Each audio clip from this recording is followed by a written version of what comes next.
Hey there, everyone. Welcome to another one of our Book Blast episodes. This is Jim with Fantasy for the Ages, the father that goes with the son right next to me. Say hello, Zach. Hello, Zach. There you go. We are back again for one of our 5 minutes or less Tiny Talks. A book blast today on book 3 of the Dresden Files, Grave Peril, because Zachary is finally working his way through these books. And I'm excited that he's going to share his thoughts today because y'all know already I love them. I got full breakdown episodes on these with full spoilers. That's a good reminder. This is not a spoiler episode. Our Correct. book blasts are spoiler free. Just reactions for you.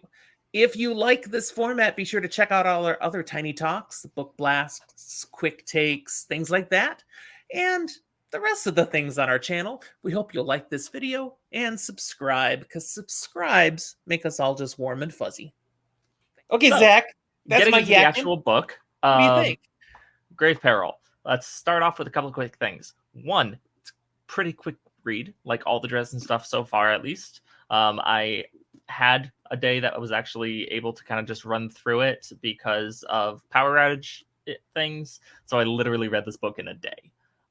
It was quite good. It's That's not it. like It was quite good. That's all you got.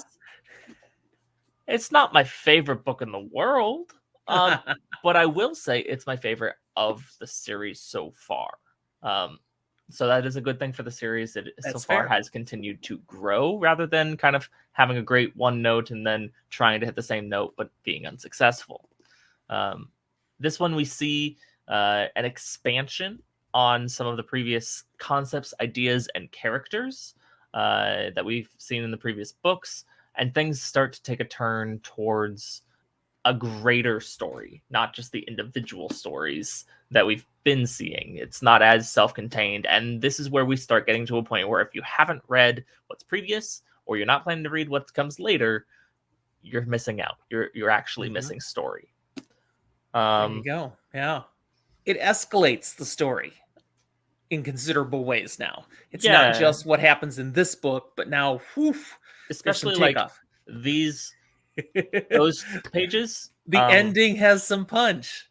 And more importantly, it sets up, okay, this is what we're going to be seeing for the next few books, or at least an element in it.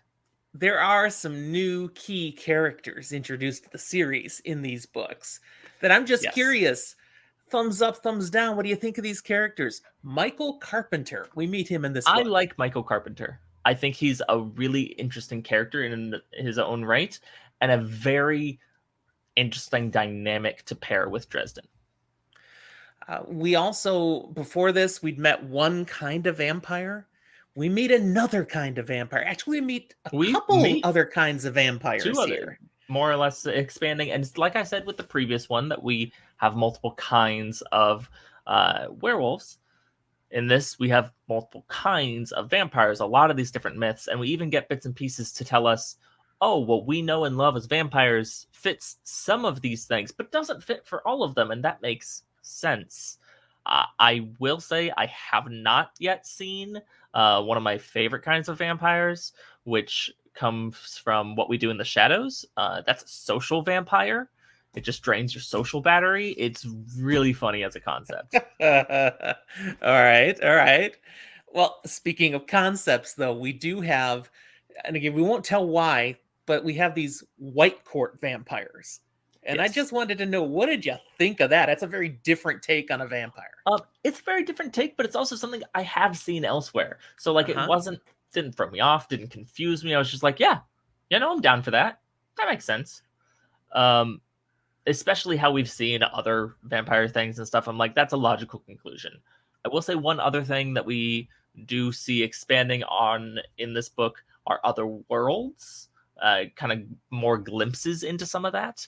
And it's something that from book 1 has been interesting, but now we actually get to start seeing it more, and I'm excited to see more of it. I do plan to continue reading this series, though it might be a little bit of a break before I get to book 4. All right. Fantastic. There you go. That's all the time we have. Thanks for listening. We'll talk to you next time.